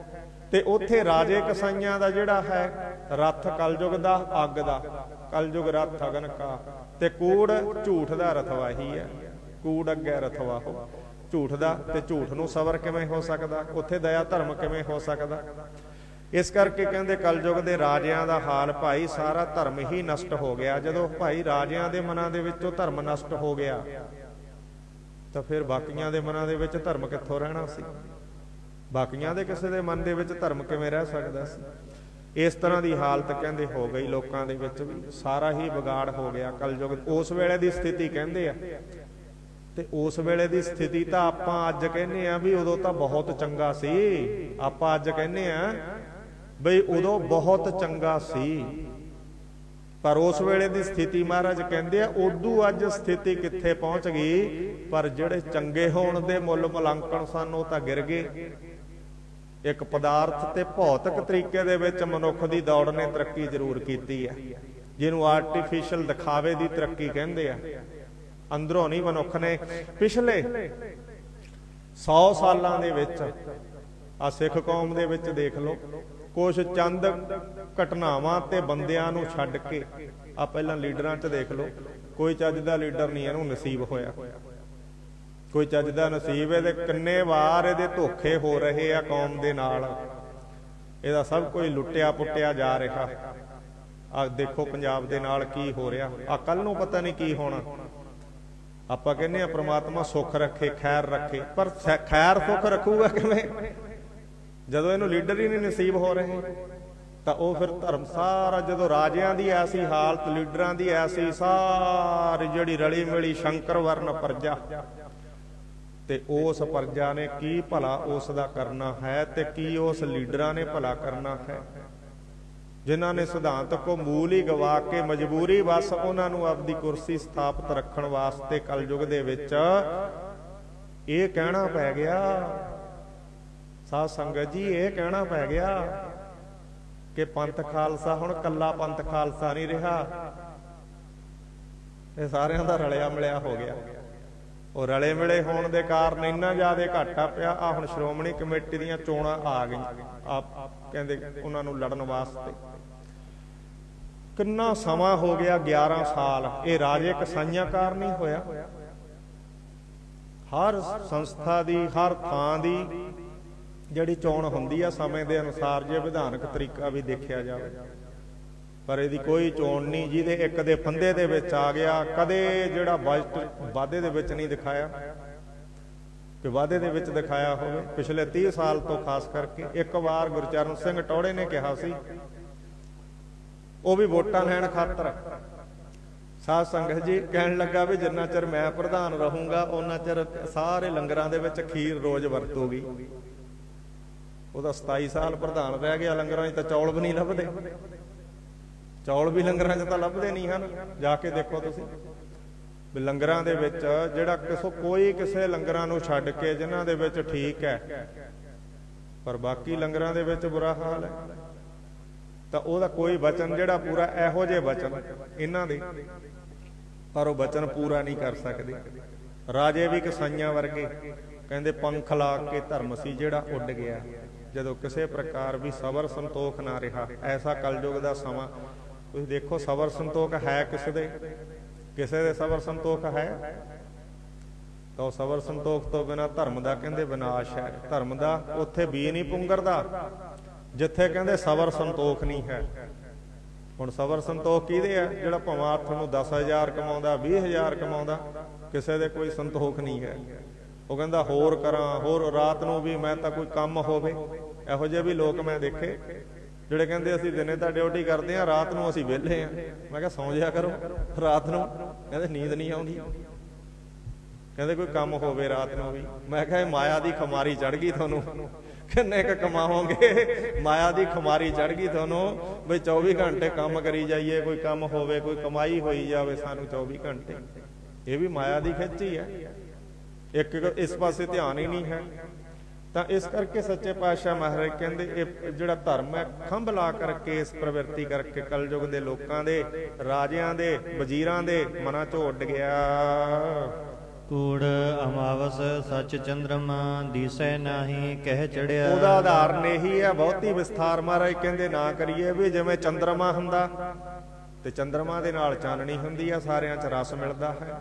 ਕਹਿੰਦੇ ਧਰਮ ਦੇ ਨਾਲ ਚਾਨਣੀ ਹੋਣੀ ਸੀ, ਗਿਆਨ ਹੋਣਾ ਸੀ, ਉਹਦੇ ਨਾਲ ਰਸ ਮਿਲਣਾ ਸੀ। ਰਸ ਤਾਂ ਖਤਮ ਹੋ ਗਿਆ। ਜਿਹੜੀ ਕੂੜ ਦੀ ਮੱਸਿਆ ਦੀ ਰਾਤ ਜਿਹੜੀ ਹੁੰਦੀ ਸਾਧ ਸੰਗਤ ਜੀ, ਹਨੇਰੀ ਹੁੰਦੀ ਹੈ, ਹਨੇਰਾ ਹੁੰਦਾ, ਘੁੱਪ ਹਨੇਰਾ ਮੱਸਿਆ ਦੀ ਰਾਤ ਦੇ ਵਿੱਚ ਹਨੇਰਾ ਹੁੰਦਾ ਹੈ। ਤੇ ਉਹ ਮੱਸਿਆ ਦੀ ਰਾਤ ਵਰਗੀ ਰਾਤ ਹੈ ਜਿਹੜੀ ਇਹਨਾਂ ਦੀ ਕਹਿੰਦੇ ਨੀਤੀ ਵਾਲਿਆਂ ਦੀ, ਧਰਮ ਵਾਲਿਆਂ ਦੀ, ਸਮਾਜ ਵਾਲਿਆਂ ਦੀ, ਗਿਆਨ ਵਿਗਿਆਨ ਸਿੱਖਿਆ ਖੇਤਰ ਵਾਲਿਆਂ ਦੀ, ਕਾਜ਼ੀਆਂ ਮੁਲਾਣਿਆਂ ਦੀ, ਅਜੋਗੀਆਂ ਜੈਨੀਆਂ ਦੀ, ਕਹਿੰਦੇ ਉਹ ਜਿਹੜੇ ਮਾਰ ਕੇ ਪਏ ਹੋਏ। ਇਹੋ ਜੀ ਮੱਸਿਆ ਦੀ ਰਾਤ ਵਰਗੀ ਇਹਨਾਂ ਦੀ ਸਥਿਤੀ। ਇਹਨਾਂ ਨੇ ਸਾਰੇ ਸੰਸਾਰ ਦੀ ਕਹਿੰਦੇ ਆਗੂਆਂ ਨੇ ਮੱਸਿਆ ਦੀ ਰਾਤ ਵਰਗੀ ਸਥਿਤੀ ਬਣਾਤੀ। ਆਗੂ ਲੋਕਾਂ ਨੇ ਕਹਿੰਦੇ ਸੰਸਾਰ ਦੀ ਹਾਲਤ ਜਿਵੇਂ ਕਹਿੰਦੇ ਮੱਸਿਆ ਦੀ ਰਾਤ ਹੋਵੇ, ਚੰਦਰਮਾ ਦਿਖੇ ਹੀ ਨਾ। ਤੇ ਚੰਦਰਮਾ ਭਾਈ ਜੇ ਨਹੀਂ ਹੋਊਗਾ ਤੇ ਫੇਰ ਉਹ ਰਸ ਨਹੀਂ ਨਾ ਪੈ ਸਕਦੇ। ਚੰਦਰਮਾ ਜ਼ਰੂਰੀ ਆ। ਪਰ ਇਹਨਾਂ ਲੋਕਾਂ ਨੇ ਕਹਿੰਦੇ ਮੱਸਿਆ ਦੀ ਰਾਤ ਇੱਕ ਦਿਨ ਰਹਿੰਦੀ ਆ, ਹਨੇਰਾ ਹੁੰਦਾ, ਪਰ ਉਸ ਦਾ ਬਹੁਤ ਵੱਡਾ ਹਨੇਰੇ ਦਾ ਅਸਰ ਪੈਂਦਾ। ਕੁਝ ਫਾਇਦੇ ਹੁੰਦੇ ਆ ਤੇ ਕੁਝ ਉਸ ਦੇ ਨੁਕਸਾਨ ਹੁੰਦੇ ਆ ਉਸ ਹਨੇਰੇ ਦੇ। ਇੱਕ ਰਾਤ ਮੱਸਿਆ ਹਨੇਰਾ, ਤੇ ਕਹਿੰਦੇ ਜੇ ਸਦਾ ਹੀ ਮੱਸਿਆ ਹੋਵੇ, ਹਨੇਰਾ ਹੋ ਜਾਵੇ, ਫਿਰ ਤਾਂ ਨੁਕਸਾਨ ਹੀ ਨੁਕਸਾਨ ਹੈ। ਪਰ ਇਹ ਲੋਕਾਂ ਨੇ ਕਹਿੰਦੇ ਕਲਯੁਗ ਦੇ ਵਿੱਚ ਮੱਸਿਆ ਵਰਗਾ ਜਿਹੜਾ ਰਾਜ, ਮੱਸਿਆ ਵਰਗਾ ਧਰਮ ਕਹਿੰਦੇ ਕਲਦੂਖਤ ਕਰ ਦਿੱਤਾ। ਹਨੇਰੇ ਵਰਗਾ ਧਰਮ ਬਣਾਤਾ, ਹਨੇਰੇ ਵਰਗੀ ਰਾਜਨੀਤੀ ਆ। ਹੁਣ ਮੈਂ ਪਰਸੋਂ ਲੇਖ ਪੜ੍ਹਿਆ ਇੱਕ ਅਖਬਾਰ ਦੇ ਵਿੱਚ, ਕਹਿੰਦੇ ਰਾਜਨੀਤੀ ਘੁੱਪ ਹਨੇਰਾ। ਉਹਦਾ ਟਾਈਟਲ ਸਰਲੇਖ ਉਹਦਾ ਇਹ ਸੀਗਾ ਲੇਖ ਦਾ, ਰਾਜਨੀਤੀ ਕਹਿੰਦੇ ਘੁੱਪ ਹਨੇਰਾ। ਕਹਿੰਦੇ ਘੁੱਪ ਹਨੇਰਾ ਬਣਾ ਦਿੱਤਾ ਧਰਮ ਨੂੰ ਵੀ, ਰਾਜਨੀਤੀ ਨੂੰ ਵੀ। ਕਹਿੰਦੇ ਪਤਾ ਹੀ ਨਹੀਂ ਲੱਗਦਾ ਬਈ ਧਰਮ ਦਾ ਕਿਤੇ ਚੰਦਰਮਾ ਪ੍ਰਕਾਸ਼ ਮਾੜਾ ਜਿਹਾ, ਕਿਤੇ ਮਾੜੀ ਜੀ ਕਿਰਨ, ਕੋਈ ਕਿੰਕਰੀ ਦਿਖਦੀ ਹੋਵੇ ਚੰਦਰਮਾ ਦੀ, ਕਹਿੰਦੇ ਦਿਖਦੀ ਨਹੀਂ ਹੈ। ਸੱਚੇ ਪਾਤਸ਼ਾਹ ਮਹਾਰਾਜ ਕਹਿੰਦੇ ਐਸਾ ਕਲਯੁਗ ਦੇ ਵਿੱਚ ਦਇਆਹੀਣ ਲੋਕਾਂ ਨੇ ਕੰਮ ਕੀਤਾ ਹੈ। ਹਾਂ ਭਾਲ ਵਿਕੁੰਨੀ ਹੋਈ। ਮੈਂ ਭਾਲ ਭਾਲ ਕੇ ਥੱਕ ਗਿਆ। ਸੱਚੇ ਪਾਤਸ਼ਾਹ ਮਹਾਰਾਜ ਜੀ ਕਹਿੰਦੇ ਇਸ ਹਨੇਰੇ ਦੇ ਵਿੱਚ ਅੰਧੇਰੇ ਰਾਹ ਨ ਕੋਈ। ਤੇ ਹਨੇਰੇ ਦੇ ਵਿੱਚ ਰਾਹ ਕੀ ਮਿਲਣਾ ਹੈ। ਲੋਕਾਂ ਦੀ ਦਸ਼ਾ ਆਖਦੇ ਹਨ ਸੱਚੇ ਪਾਤਸ਼ਾਹ ਕਹਿੰਦੇ ਜਦੋਂ ਹਨੇਰਾ ਕੂੜ ਮੱਸਿਆ ਦਾ ਤੇ ਉੱਥੇ ਕੋਈ ਪ੍ਰਕਾਸ਼ ਦਾ ਚਾਨਣ ਦਾ ਕੋਈ ਕਿਰਨ ਹੀ ਨਹੀਂ ਹੈ ਤਾਂ ਉਹਨੂੰ ਹਨੇਰੇ ਉਹਦੇ ਵਿੱਚੋਂ ਕੀ ਉਹਨੂੰ ਪ੍ਰਕਾਸ਼ ਕੋਈ ਰਸਤਾ ਮਿਲ ਸਕਦਾ। ਕਿਸੇ ਪ੍ਰਕਾਰ ਵੀ ਨਹੀਂ। ਕਹਿੰਦੇ ਭਾਲ ਭਾਲ ਕੇ ਮੈਂ ਤਾਂ ਥੱਕ ਗਿਆ ਹਾਂ। ਕਹਿੰਦੇ ਕੋਈ ਰਾਸਤਾ ਨਹੀਂ। ਅਗਿਆਨ ਦੇ ਵਿੱਚੋਂ ਕੋਈ ਰਾਸਤਾ ਨਹੀਂ ਮਿਲਦਾ। ਰਾਸਤਾ ਤਾਂ ਗਿਆਨ ਦੇ ਵਿੱਚੋਂ ਮਿਲਦਾ ਹੈ। ਧਰਮ ਦੇ ਵਿੱਚੋਂ, ਦਇਆ ਦੇ ਵਿੱਚੋਂ, ਸਬਰ ਸੰਤੋਖ ਦੇ ਵਿੱਚੋਂ। ਤੇ ਬੇਸਬਰੇ ਹੋ ਕੇ ਤਾਂ ਰਾਸਤਾ ਕੋਈ ਹੈ ਤਾਂ ਆਏ ਆ ਜਿਵੇਂ ਕਹਿੰਦੇ ਕੰਧ ਤੇ ਭੱਜਣਾ। ਕਿੰਨਾ ਕੁ ਭੱਜੂਗਾ। ਬੇਸਬਰਾ ਹੋ ਕੇ ਜਾ ਕੇ ਦੰਦ ਤੜਾਊਗਾ। ਤਾਂ ਇਸ ਤਰ੍ਹਾਂ ਨਾਲ ਕਹਿੰਦੇ ਉਹਦੇ ਵਿੱਚ ਕੋਈ ਰਾਸਤਾ ਨਹੀਂ। ਉਹ ਰਾਸਤਾ ਕਿਤੇ ਜਾਂਦਾ ਨਹੀਂ ਹੈ। ਉਸ ਦੀ ਕੋਈ ਮੰਜ਼ਿਲ ਨਹੀਂ ਹੈ। ਪਰ ਇਸ ਰਾਸਤੇ ਨੇ ਦੁਨੀਆ ਤੇ ਹਨੇਰਾ ਕੀਤਾ। ਇਸ ਹਨੇਰੇ ਬੇਸਬਰੇਪਣ ਨੇ, ਨਾ ਸ਼ੁਕਰੇਪਣ ਨੇ ਤੇ ਇਹ ਜਿਹੜਾ ਸੰਸਾਰ ਦੇ ਉੱਤੇ ਹਨੇਰਾ ਕੀਤਾ ਹੋਇਆ ਹੈ। ਇਹ ਹਨੇਰੇ ਦੇ ਵਿੱਚ ਕਹਿੰਦੇ ਧਰਮ ਦਾ ਪ੍ਰਕਾਸ਼ ਕਿਤੇ ਵੀ ਨਾ ਜੈਨੀਆਂ ਚ, ਨਾ ਬੋਧੀਆਂ ਚ, ਨਾ ਬ੍ਰਾਹਮਣਾਂ ਚ, ਨਾ ਖੱਤਰੀਆਂ ਚ, ਨਾ ਮੁਸਲਮਾਨਾਂ ਚ, ਨਾ ਮੁੱਲਿਆਂ ਚ, ਨਾ ਕਾਜ਼ੀਆਂ ਚ। ਕਹਿੰਦੇ ਭਾਲ ਭਾਲ ਕੇ ਦੇਖ ਰਹੇ ਆ ਜਾ ਜਾ ਕੇ ਤੇ ਕਹਿੰਦੇ ਕਿਤੇ ਵੀ ਜਾ ਕਰਕੇ ਪ੍ਰਾਪਤ ਨਹੀਂ ਹੋ ਰਿਹਾ। ਮਹਾਰਾਜ ਸੱਚੇ ਪਾਤਸ਼ਾਹ ਕਹਿੰਦੇ ਤੇ ਜੇ ਉਹਨਾਂ ਕੋਲ ਚਾਨਣ ਹੋਊਗਾ ਫੇਰ ਹੀ ਗਾਹਾਂ ਕਿਸੇ ਨੂੰ ਚਾਨਣ ਦੇਣਗੇ। ਜਦੋਂ ਆਪ ਹੀ ਹਨੇਰੇ 'ਚ ਡੁੱਬੇ ਹੋਏ ਆ, ਰਾਹੋਂ ਕਰਾਹ ਪਏ ਹੋਏ ਆ, ਤਾਂ ਫਿਰ ਕਿਸੇ ਪ੍ਰਕਾਰ ਨਾਲ ਉਹ ਸੱਚ ਦਾ ਚੰਦਰਮਾ ਇਹ ਦੁਨੀਆ ਦੇ ਉੱਤੇ, ਦੁਨੀਆ ਦੇ ਹਿਰਦਿਆਂ ਦੇ ਵਿੱਚ ਨਹੀਂ ਚੜਾ ਸਕਦੇ। ਇਹ ਕਹਿੰਦੇ ਮਹਾਰਾਜ ਸੱਚੇ ਪਾਤਸ਼ਾਹ ਢੂੰਡਦੇ ਫਿਰ ਰਹੇ ਆ ਭਾਲ ਭਾਲ ਕੇ। ਵਿਕੁੰਨੀ ਨਾਮ ਹੈ, ਵਿਆਕਲ ਹੋ ਗਏ ਆ, ਜਿਹੜਾ ਬਹੁਤ ਢਿੱਲੇ ਪੈ ਗਏ ਆ ਭਾਲ ਭਾਲ ਕੇ ਕਿ ਉਮਰ ਨੇੜੇ ਆ ਗਈ ਹੈ ਕਿ ਸਾਰੇ ਜਾ ਕਰਕੇ ਢੂੰਡ ਭਾਲ ਸੱਚ ਨਹੀਂ ਕਿਤੇ। ਮਹਾਰਾਜ ਜੀ ਕਹਿੰਦੇ ਮੁੱਲ ਮਿਲਦਾ ਬਈ ਸੱਚ ਦਾ ਮੁੱਲ ਬਹੁਤ ਹੈ। ਜਿਹੜਾ ਸੱਚ ਖਰੀਦਣ ਜਾਂਦਾ ਨਾ ਉਹਨੂੰ ਪਹਿਲਾਂ ਆਪਦਾ ਸਿਰ ਹੈ ਜਿਹੜਾ ਥਾਲੀ ਦੇ ਵਿੱਚ ਰੱਖਣਾ ਪੈਂਦਾ, ਜਿਹੜਾ ਕਹਿੰਦਾ ਮੈਂ ਸੱਚ ਖਰੀਦਣਾ ਹੈ। ਇਸ ਕਰਕੇ ਸੱਚ ਹਰ ਥਾਂ ਨਹੀਂ ਹੈ। ਸੱਚ ਜਿਹੜਾ ਹਰੇਕ ਨਹੀਂ ਖਰੀਦ ਸਕਦਾ। ਤਾਂ ਸੱਚੇ ਪਾਤਸ਼ਾਹ ਮਹਾਰਾਜ ਕਹਿੰਦੇ ਉਹ ਹਰ ਥਾਂ ਸੱਚ ਨਹੀਂ ਮਿਲਦਾ, ਹਰੇਕ ਤੋਂ ਖਰੀਦਿਆ ਨਹੀਂ ਜਾਂਦਾ। ਹਨੇਰੇ ਰਾਹਾਂ ਦੇ ਵਿੱਚ ਮਾਰੇ ਹੋਏ ਤੀਰ ਮੰਜ਼ਿਲ ਨਿਸ਼ਾਨੇ ਤੇ ਨਹੀਂ ਲੱਗਦੇ। ਹਨੇਰਿਆਂ ਰਾਹਾਂ ਦੇ ਵਿੱਚ ਮੰਜ਼ਿਲ ਪ੍ਰਾਪਤ ਨਹੀਂ ਹੁੰਦੀ। ਇਸ ਤਰ੍ਹਾਂ ਲੱਭਦਿਆਂ ਢੂੰਡਦਿਆਂ ਕਰਦਿਆਂ ਉੱਪਰ ਦਿਖਾਵੇ ਦੇ ਕਰਮ ਕਿਸੇ ਵੀ ਭਰਮਾਂ ਸੰਪਰਦਾਵਾਂ ਦੇ ਵਿੱਚ ਜਾ ਕੇ ਜਾਂ ਪਾਰਟੀਆਂ ਧੜਿਆਂ ਦੇ ਵਿੱਚ ਕਹਿੰਦੇ ਫਜ਼ੂਲ ਸਾਬਤ ਹੁੰਦੇ ਆ। ਪਰਮਾਤਮਾ ਦੇ ਦਰ ਤੇ ਸਚਾਈ ਤੋਂ, ਨਾਮ ਤੋਂ ਬਗੈਰ ਤੇ ਇੱਥੇ ਕੀਤੇ ਸੁੱਚੇ ਵਿਵਹਾਰ ਤੇ ਕਰੈਕਟਰ ਤੋਂ ਬਗੈਰ ਕਹਿੰਦੇ ਫਜ਼ੂਲ ਜਾ ਕੇ ਸਾਬਤ ਹੁੰਦੇ ਆ। ਸੱਚੇ ਪਾਤਸ਼ਾਹ ਮਹਾਰਾਜ ਆਖਦੇ ਹਨ ਵਿੱਚ ਹਉਮੈ ਕਰ ਦੁਖ ਰੋਈ। ਹਉਮੈ ਦੇ ਵਿੱਚ ਦੁਖੀ ਹੋ ਕੇ ਕਹਿੰਦੇ ਦੁਨੀਆ ਰੋਂਦੀ ਆਉਂਦੀ ਜਾਂਦੀ ਹੈ। ਸੱਚੇ ਪਾਤਸ਼ਾਹ ਮਹਾਰਾਜ ਸਿੱਧਾ ਹੀ ਕਹਿੰਦੇ ਵਿੱਚ ਹਉਮੈ ਕਰ ਦੁਖ ਰੋਈ। ਹਉਮੈ ਚ ਕਿਉਂਕਿ ਹਉਮੈ ਇਹਾ ਕਰਮ, ਹਉਮੈ ਇਹਾ ਕਰਮ ਜਨਮ, ਹਉਮੈ ਇਹਾ ਕਰਮ ਹੈ। ਹਉਮੈ ਜਾਤ ਕਹਿੰਦੇ ਹਉਮੈ ਦੀ ਜਾਤ ਹੈ। ਹਉਮੈ ਇਹਾ ਕਰਮ ਹੈ, ਹਉਮੈ ਦੇ ਹੀ ਕਰਮ ਕਰਦਾ ਹੈ। ਹਉਮੈ ਇਹਾ ਜਾਤ ਹੈ, ਹਉਮੈ ਕਰਮ ਕਮਾਏ। ਹਉਮੈ ਇਹੀ ਬੰਧਨਾ ਫਿਰ ਜੋਨੀ ਪਾਏ। ਕਹਿੰਦੇ ਇਹ ਸਾਰੀਆਂ ਹਉਮੈ ਦੇ ਵਿੱਚ ਹੀ ਕਹਿੰਦੇ ਕਰਦੀ ਆ ਸਾਰੀ ਦੁਨੀਆ। ਤੇ ਦੁਖੀ ਹੋ ਕਰਕੇ ਹਉਮੈ ਦੇ ਵਿੱਚ ਹੀ ਕਹਿੰਦੇ ਪੈਦਾ ਹੋ ਕਰਕੇ ਹਉਮੈ ਦੇ ਵਿੱਚ ਹੀ ਉਹ ਸਿੱਧਾ ਨੇ ਪੁੱਛਿਆ ਸੀ ਨਾ ਕਿਤ ਕਿਤ ਵਿਦ ਜਗ ਉਪਜੈ ਪੁਰਖਾ, ਕਿਤ ਕਿਤ ਦੁਖ ਬਿਨ ਸਜਾਈ। ਤਾਂ ਸਤਿਗੁਰੂ ਸਾਹਿਬ ਜੀ ਨੇ ਕਿਹਾ ਸੀ ਨਾ ਹਉਮੈ ਵਿੱਚ ਜਗ ਉਪਜੈ ਪੁਰਖਾ, ਨਾਮ ਵਿਸਰਿਆ ਦੁੱਖ ਪਾਈ। ਨਾਮ ਵਿਸਰ ਕੇ ਦੁਖੀ ਹੁੰਦਾ ਹੈ ਤੇ ਹਉਮੈ ਦੇ ਵਿੱਚ ਸੰਸਾਰ ਜਿਹੜਾ ਬਾਰ-ਬਾਰ ਆਉਂਦਾ ਜਾਂਦਾ ਹੈ। ਇਹ ਦੋਨਾਂ ਚੀਜ਼ਾਂ ਦੀ ਨਿਵਰਤੀ ਦੇ ਨਾਲ ਨਾਮ ਜਪਣ ਤੇ ਹਉਮੈ ਨੂੰ ਤਿਆਗਣ ਦੇ ਨਾਲ ਹਉਮੈ ਸੇਵਾ ਕਰਕੇ ਤਿਆਗੀ ਜਾਊਗੀ ਤੇ ਨਾਮ ਜਪ ਕੇ ਚਾਨਣ ਪ੍ਰਕਾਸ਼ ਮਿਲਾਪ ਹੋਊਗਾ। ਤੇ ਇਸ ਦੇ ਨਾਲ ਕਹਿੰਦੇ ਰਾਹ ਹੈ ਜਿਹੜਾ ਮੁੱਕਦਾ ਹੈ। ਨਹੀਂ ਤਾਂ ਹਉਮੈ ਦੇ ਵਿੱਚ ਆਉਂਦੀ ਜਾਂਦੀ ਦੁਨੀਆ ਦੁਖੀ ਹੋ ਕੇ ਅਨੇਕਾਂ ਥਾਵਾਂ ਤੇ ਰੋਂਦੀ ਹੈ। ਕਹੋ ਨਾਨਕ ਕਿਨ ਵਿਦ ਗਤ ਹੋਈ। ਕਿਵੇਂ ਗਤੀ ਹੋਵੇ ਹੋਰ ਕਰਮਾਂ ਦੇ ਨਾਲ ਗੁਰੂ ਜੀ ਫਰਮਾਉਂਦੇ ਆ ਕਿਹੜੇ ਤਰੀਕੇ ਨਾਲ ਮੁਕਤ ਹੋਵੇ, ਕੋਈ ਵੀ ਹੋਰ ਤਰੀਕਾ ਨਹੀਂ ਹੈ। ਬਾਕੀ ਸ਼ਲੋਕ ਮਹਲਾ ਪਹਿਲਾ। ਅੱਗੇ ਵੀ ਫੇਰ ਸਤਿਗੁਰੂ ਸਾਹਿਬ ਸਿੱਧਾਂ ਨੂੰ ਹੀ ਦੱਸਦੇ ਆ, ਗੋਰਖ ਦੇ ਪੁੱਛਣ ਤੇ ਹਾਲਤ ਦੱਸਦੇ ਆ। 951 ਅੰਗ ਦੇ ਉੱਪਰ ਹੋਰ ਦੇਸ਼ ਦਾ ਵਰਤਾਰਾ ਦੱਸਦੇ ਆ, ਦਾਨੀਆਂ ਦੀ ਗੱਲ ਦੱਸਦੇ ਆ। ਕਈਆਂ ਬਾਬਤ ਕਹਿੰਦੇ ਟੂਕ ਮਾਤਰ, ਪਰ ਇਹ ਸੂਤਰ ਨੇ। ਉਹ ਟੂਕ ਮਾਤਰ ਸੂਤਰ ਜਿਹੜੇ ਮੁੱਖ ਸੂਤਰ ਕਹਤੇ, ਵਿਸਥਾਰ ਉਹਨਾਂ ਚ ਆਪੇ ਇਤਿਹਾਸ ਦਾ ਪਿਆ। ਇਤਿਹਾਸ ਦੇ ਵਿੱਚ ਦੇਖਦੇ ਆ ਜਦੋਂ ਵਿਸਥਾਰ ਪਿਆ ਉੱਥੋਂ ਵਿਸਥਾਰ ਹੈ। ਤਾਂ ਇਸ ਤਰ੍ਹਾਂ ਸਤਿਗੁਰੂ ਸਾਹਿਬ ਜੀ ਕਹਿੰਦੇ ਦਾਨੀਆਂ ਬਾਬਤ ਦੱਸਦੇ ਉਸ ਵੇਲੇ ਦੇ ਦਾਨੀਆਂ ਦੀ ਦਸ਼ਾ। ਸਤੀ ਪਾਪ ਕਰ ਸਤ ਕਮਾਹੇ। ਕਹਿੰਦੇ ਦਾਨੀ ਪਾਪ ਕਰ ਕਰਕੇ ਮਾਇਆ ਇਕੱਠੀ ਕਰਦੇ ਆ ਤੇ ਫੇਰ ਕਹਿੰਦੇ ਉਹਦੇ ਵਿੱਚੋਂ ਦਾਨ ਕਰਦੇ ਆ। ਸੱਚੇ ਪਾਤਸ਼ਾਹ ਮਹਾਰਾਜ ਜੀ ਨੇ ਉਸ ਵੇਲੇ ਦੇ ਦਾਨੀਆਂ ਦੀ ਵਾਰਤਾ ਜਿਹੜੀ ਆਖਣਾ ਕੀਤੀ ਆ। ਕਈ ਕਹਿੰਦੇ ਆ ਗੁਰਦੁਆਰੇ 'ਚ ਕੋਈ ਸੋਨੇ ਦੀ ਇੱਟ ਰੱਖ ਗਿਆ ਮੈਂ ਕਿਹਾ ਇੱਟ ਇੱਥੇ ਤਾਂ 500 ਸ਼ਗਨ ਆਉਂਦਾ, ਸਾਰੇ ਜੇ ਇੱਟ ਰੱਖਣ ਵਾਲੇ ਹੋਣ ਵਿਚਾਰੇ ਇੱਥੇ ਸ਼ਗਨ ਕਾਹਨੂੰ ਆਉਣ। ਇੱਟ ਕਿਹੜਾ ਰੱਖ ਗਿਆ? ਇੱਟ ਉਹੀ ਰੱਖ ਗਿਆ ਜਿਹੜਾ ਭਾਈ ਕੋਈ 2 ਨੰਬਰ ਦਾ ਕੰਮ ਕਰਦਾ ਹੋਊਗਾ, ਜਿਹੜਾ ਦੂਜਾ ਕਿੱਥੋਂ ਇੱਟ ਰੱਖ ਦਊਗਾ। ਤਾਂ ਇਸ ਤਰ੍ਹਾਂ ਨਾਲ ਕਹਿੰਦੇ ਭਾਈ ਸਤੀ ਪਾਪ ਕਰ ਸਤ ਕਮਾਹੇ। ਤੇ ਫੇਰ ਉਹ ਜਿਹੜੇ ਸਤੀ ਦਾਨੀ ਝੂਠ ਦੀ ਮਾਇਆ ਨਾਲ ਇਕੱਠੀ ਕਰਕੇ ਦਾਨ ਕਰਕੇ ਫੇਰ ਕਹਿੰਦੇ ਸਾਡੇ ਇੱਥੇ ਬੋਰਡ ਲੱਗਣ, ਸਾਡੇ ਨਾਂ ਲਿਖ ਦਿਓ, ਸਾਡੇ ਪੱਥਰਾਂ ਤੇ ਲੱਗ ਜਾਣ, ਸਾਡੇ ਪੱਕੀਆਂ ਰਸੀਤਾਂ ਭਾਲਦੇ ਆ।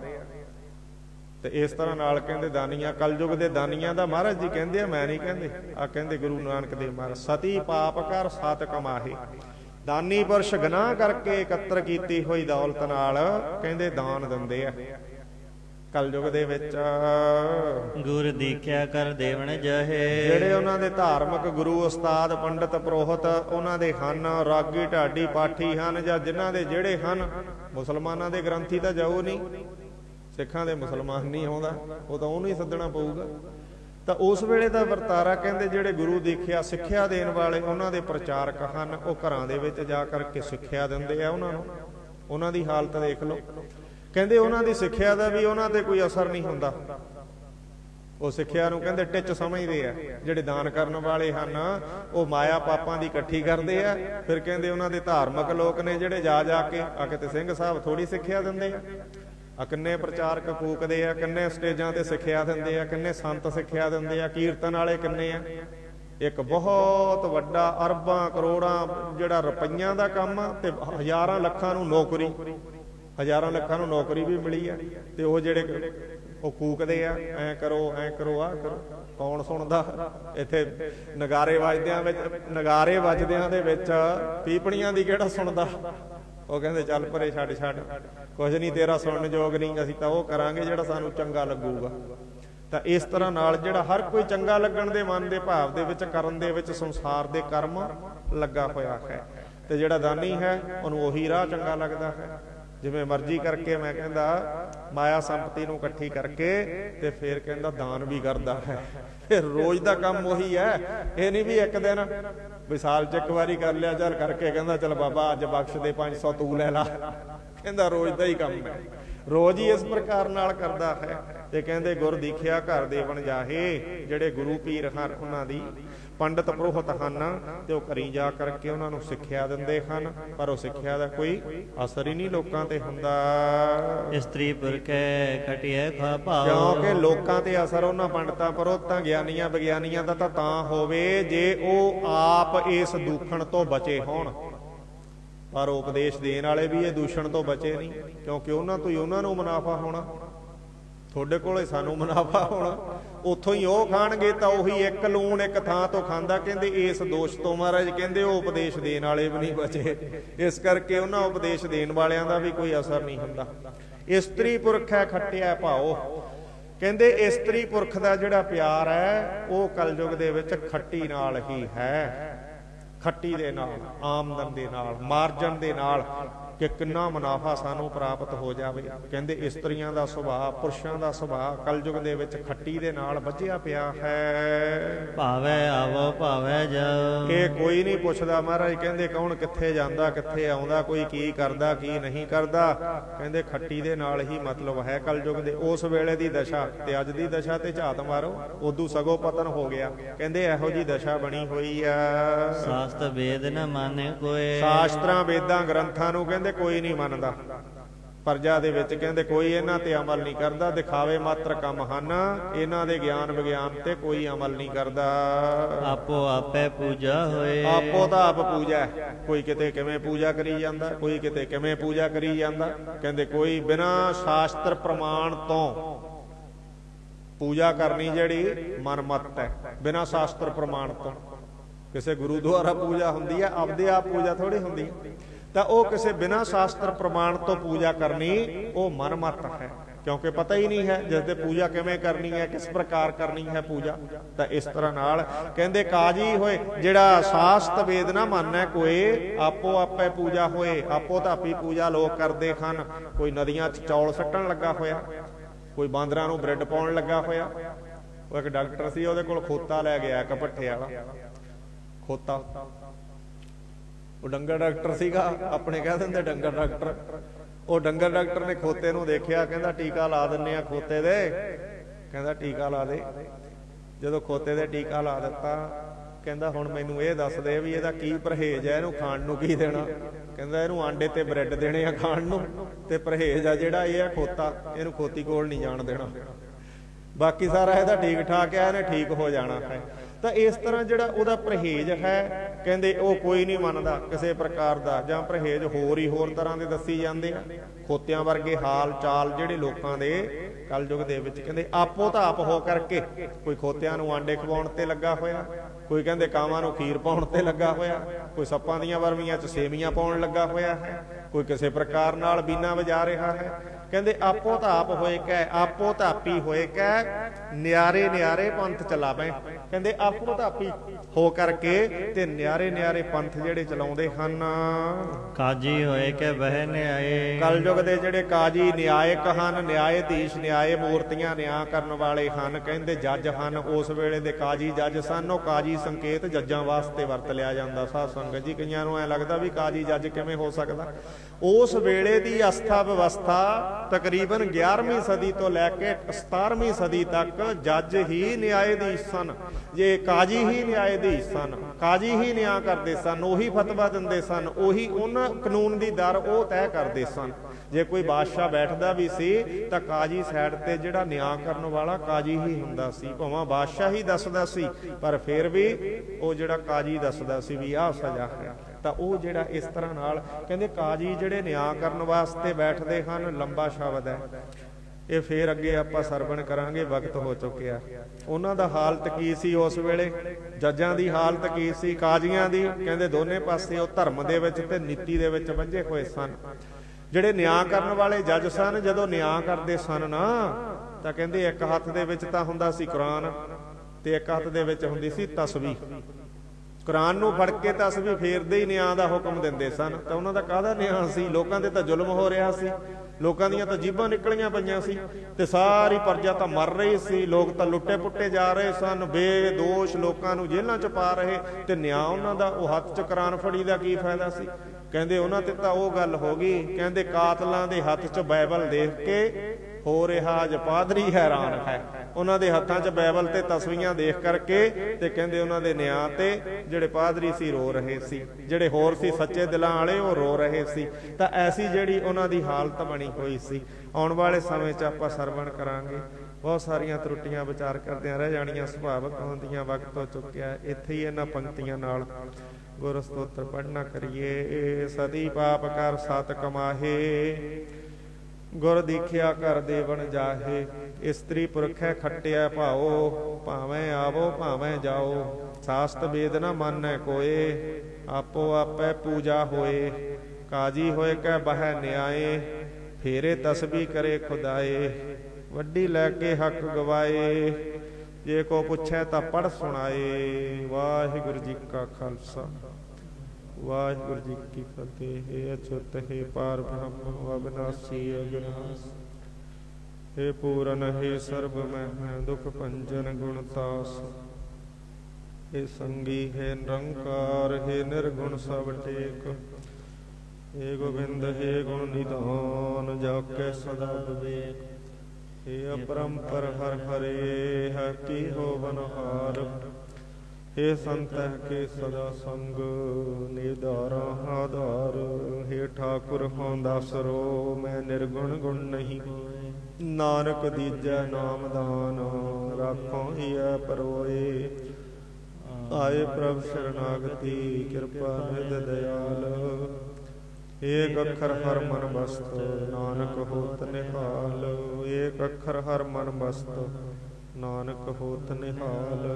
ਵਾਹਿਗੁਰੂ ਜੀ ਕਾ ਖਾਲਸਾ, ਵਾਹਿਗੁਰੂ ਜੀ ਕੀ ਫਤਿਹ।